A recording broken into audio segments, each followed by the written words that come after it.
paz do Senhor. Aqui é o professor Marco Faleiro, da Logos Ensino Superior de Teologia, e você está no curso de bacharel em Teologia na disciplina Hermenêutica Básica. Nós teremos agora, nesta AVA, apenas um vídeo complementar, que fala sobre o código da Bíblia. Eu queria que você prestasse atenção, ele não é obrigatório e ele também é apenas algo para acrescentar, como o próprio nome diz. E nós verificamos aqui apenas uma realidade dentro da ciência. Ou seja, a ciência verificou que existem códigos na Bíblia. Só que muitos começam a mistificar esses códigos. Nós temos que tomar um certo cuidado, até porque nós vemos, por exemplo, a Cabala israelita com essa proposta, né? O fato é que existem códigos na Bíblia. A simbologia bíblica, a hermenêutica até já comprova isso. Mas a proposta aqui é que existe um código um pouco superior. Então, esse material é apenas para a sua análise, ok? Então, que Deus te abençoe e vamos ver, então, esse documentário. O Código da Bíblia. A Bíblia Sagrada dispensa apresentações. De longe, é o texto mais influente da história, sendo também um dos mais antigos. Ao longo dos anos, as Escrituras foram expostas a diversas interpretações, tanto pela própria Igreja, católica e protestante, quanto por outros grupos que surgiram durante o tempo. Porém, assim como objeto de estudos religiosos, o livro já pode ser considerado como objeto científico, sendo usada diversas vezes para outros fins acadêmicos. Recentemente, a relação de cientistas com a Bíblia ganhou uma nova vertente. Segundo matemáticos, físicos e historiadores, as Escrituras em sua forma original, na língua hebraica, contêm alguns códigos que podem revelar palavras que sugerem acontecimentos futuros a seu tempo. No vídeo de hoje, entenderemos melhor essa história, como esse método é aplicado e quais foram os eventos revelados por esse código. Eu sou Ivan Lima e você é bem-vindo ao canal Fatos Desconhecidos. E mais uma vez, esbarramos com os textos bíblicos, uma fonte de conhecimento para alguns e um atestado da alienação para outros. De qualquer forma, muitas coisas que nelas são ditas são e serão motivo de debate por muito tempo, mesmo centenas de anos depois. Desta vez, os textos bíblicos deixam um pouco de lado as praças públicas e os diversos templos religiosos e passaram a ocupar outro ambiente: os laboratórios científicos e até mesmo a informática. Isso acontece porque alguns cientistas passaram a estudar a Bíblia de uma forma diferente. Na verdade, os códigos da Bíblia, como são chamados, é um assunto discutido há muitos anos. Por exemplo, a bibliomancia foi um dos nomes usados para designar essa prática. De acordo com os estudiosos, a bibliomancia trata-se da adivinhação simplesmente abrindo páginas de um texto sagrado ao acaso e localizando ali uma mensagem subliminar, prática que diziam revelar maus presságios. Na época da Segunda Guerra Mundial, por exemplo, um rabino da Tchecoslováquia, identificado como Weissmandel, desejando encontrar códigos na Bíblia, começou a contar as letras hebraicas da Torá. Em Gênesis, notou que ao pular 50 letras e depois mais 50 e assim por diante, soletrava-se a palavra Torá, assim como nos demais 4 primeiros livros da Bíblia. Logo ele percebeu que isso não era coincidência e até mesmo escreveu um pequeno livro sobre isso. Porém, mais adiante, no século passado, essa ação ganhou novas observações, principalmente depois que cientistas publicaram livros e artigos na década de 90 sobre esse tema.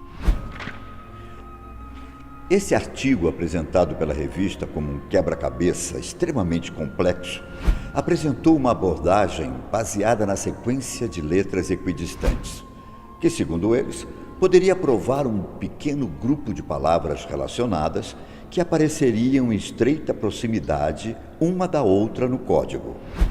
Desde esse episódio, o termo Código da Bíblia foi adotado de vez, e outros autores passaram a estudar esse tema.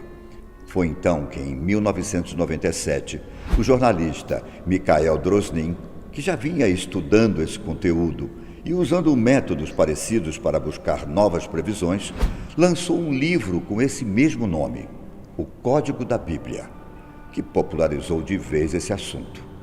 De acordo com o livro de Drosnin, os 5 primeiros livros da Bíblia, também conhecidos como Torá, foram usadas para prever o assassinato do primeiro-ministro israelense, Yitzhak Rabin, em 1995. Assim como o bombardeio a um ônibus na cidade de Jerusalém no mesmo ano, em que 5 pessoas morreram e mais de 100 ficaram feridas. Ainda nas previsões de Drosnin, aconteceria uma terceira guerra mundial em 1996, iniciada a partir de um ataque nuclear contra Israel, advindo da Líbia. Como sabemos, isso não aconteceu. O mais próximo de um acontecimento desse nível foi o fato do líder líbio Muammar Gaddafi ter convocado todos os países árabes a adquirir armas nucleares. Outra possível previsão apresentada por Drosnin no livro diz respeito a grandes nomes da humanidade, como, por exemplo, o nome Edison, codificado próximo à palavra lâmpada e eletricidade, assim como Newton, próximo à gravidade. Seria apenas coincidência ou o subconsciente do autor encaminhou suas descobertas para tal rumo? Além disso, ele afirma que encontrou previsões sobre os assassinatos dos irmãos Kennedy nos Estados Unidos, bem como da Guerra do Golfo, e algumas coisas que ainda não haviam acontecido. Porém, apesar de ter causado bastante impacto na época, houve alguns protestos e controvérsias em relação às revelações da obra. Um dos matemáticos que produziram o artigo em 1994, Eliyahu Rips, também foi um dos maiores entusiastas do livro de Drosnin. E, sem dúvidas, um dos nomes mais assimilados ao Código da Bíblia. Mas, segundo ele mesmo declarou, algumas das previsões descritas no livro não passaram por ele e não obtiveram seu apoio. Ainda de acordo com Rips, é impossível fazer previsões futuras baseadas em códigos. É mais fácil identificar eventos que já aconteceram do que prever o futuro. Segundo Rips, o livro de Drosnin tem alguns exemplos de códigos que são estatisticamente significativos e alguns que não são. E o problema é que qualquer leigo lendo esse livro não terá como fazer uma distinção.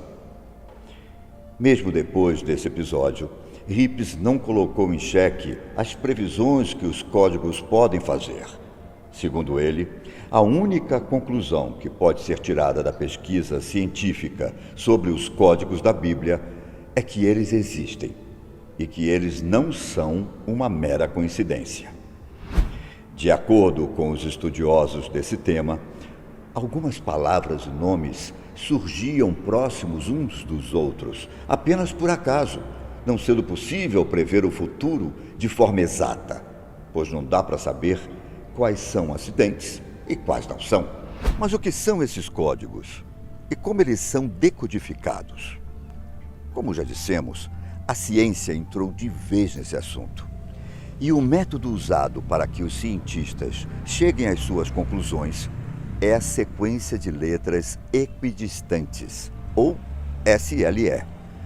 Segundo os cientistas, para se obter uma palavra com algum significado, você deve escolher um ponto de partida em um texto e um número para começar. Depois comece a selecionar letras, pulando a quantidade de espaços referente ao número que você escolheu. Isso pode ser feito para qualquer direção. Se você tiver sorte, poderá encontrar alguma palavra sensata. Por meio de softwares de computador, essa prática tornou-se muito mais rápida, sendo possível encontrar mais palavras em menos tempo. Como, por exemplo, o Bible Code Oracle, que somente em uma pesquisa no Antigo Testamento foi possível encontrar algumas palavras diversas vezes. O nome Arafat foi encontrado nada menos que 1015 vezes. Lembrando que tal nome ficou conhecido por pertencer a um dos maiores líderes da Palestina, falecido em 2004. O nome Bush foi explicitado 1643 vezes, China 212 vezes, Ebola em 21 momentos, Hitler por 2 vezes. Assim como diversas outras palavras que surgiram em várias ocasiões. Mais recentemente, no ano de 2017, esse tema voltou à tona graças ao livro do autor e especialista em antiguidades da quarta geração, Timothy Smith. Seu livro, intitulado A Chave de Chamberlain, relata como, depois de 25 anos de estudos, ele decodificou o que chama de Código de Deus. De acordo com ele, os estudos de decodificação foram baseados em sua própria cópia antiga dos manuscritos bíblicos, intitulado O Códice de Leningrado, um dos mais antigos e completos manuscritos do texto massorético da Bíblia hebraica. Smith usou uma aplicação controlada por computador a partir do método SLE, o mesmo que exemplificamos anteriormente, bem como técnicas de quebra de código e seu conhecimento íntimo de dispositivos cerimoniais antigos, como cetros, coroas e tronos, para chegar à leitura da Bíblia.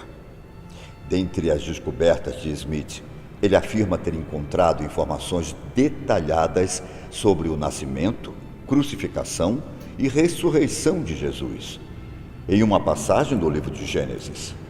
Porém, algumas questões sobre o autor fazem com que as pessoas mais céticas questionem seus achados. Por exemplo, Smith é cristão devoto e suas conclusões giram em torno de suas motivações cristãs. De qualquer forma, o livro até ganhou um especial no canal History e uma série de documentários está sendo feita sobre os métodos que levaram às descobertas de Smith. Independente disso, seja por coincidência ou não, algumas coisas que foram encontradas a partir do Código de Deus são impressionantes. Como, por exemplo, o nome de mais de 30 importantes sábios judeus codificados com suas datas de nascimento e morte no livro de Gênesis.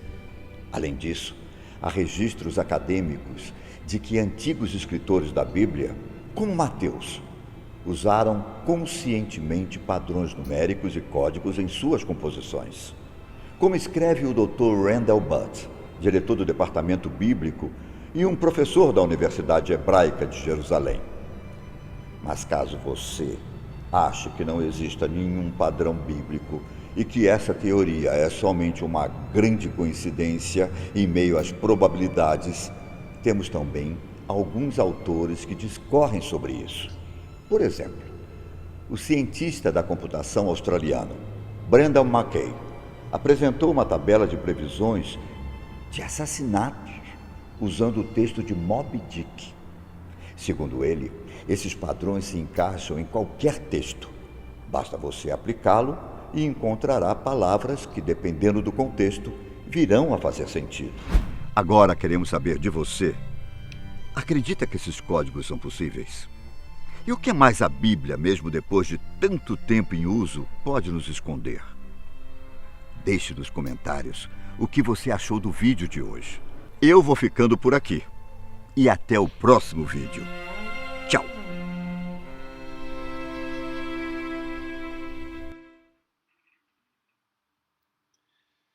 Como vocês puderam ver, quando nós começamos a buscar verdades que podem até ser verdades da Bíblia, mas sem o Espírito Santo, sem considerar Deus ou principalmente a revelação de Jesus Cristo, nós podemos entrar num campo de misticismo. Então fica aí esse vídeo para a sua análise. Que Deus te abençoe. Aqui é o professor Marco Faleiro, na disciplina Hermenêutica Bíblica.